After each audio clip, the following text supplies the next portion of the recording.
How to Train Your Dragon 2025 is the best live-action animation adaptation that I've ever seen. However, low bar. Also, it's just the first movie. Seriously, if you've seen that first movie, it's kind of that movie.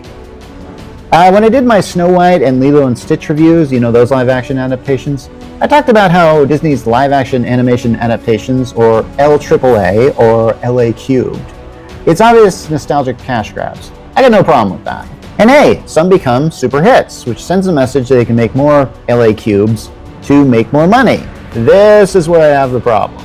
You see, you got all that LAAA money to make some original material once in a while, not just a sequel to it. So if you make a decent original flick, or O-flick, like Encanto once in a while, I'm cool. But hey, that's Disney, and I'm guessing DreamWorks decided to copy that style. I have to admit, I haven't seen the original animated film too often. Unlike some of my other favorite films, I haven't watched it so much that I know like every line and shot. But it feels like a shot-on-shot remake of that first one. Sort of like they did with that bad Psycho movie a while back. Said, I still felt the emotional weight of the scenes in How to Train Your Dragon.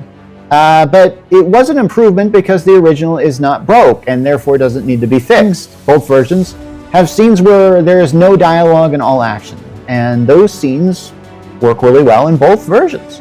In fact, the only thing that I think was added to the live-action adaptation was a subplot about one of Hiccup's friends, and I don't really know their names, I just know their voice actors of the original ones.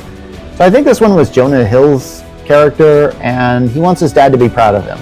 The payoff is, he gets a pat on the shoulder. Yeah.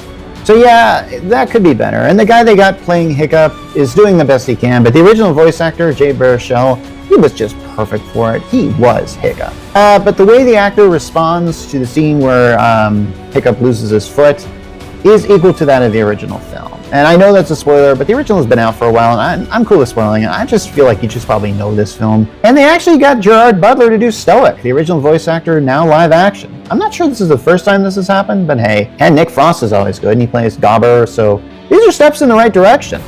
And yes, the effects are good, and I'm sure they'll look better for the sequel, which I'm told is already in production. The whole point of the film is to create this fantasy world that didn't have to look perfect, so I was willing to give that a pass if the things looked fake. I mean, I just want to see more original works. How many cool animated or live-action scripts are just not being made so we can do these remakes? The answer has to be in the thousands, at least. So yeah, I just happen to have Peacock, and I enjoyed the 2 hours of revisiting the live-action Land of Berk. So how about you? Did you like this How to Train Your Dragon live action? Leave a comment.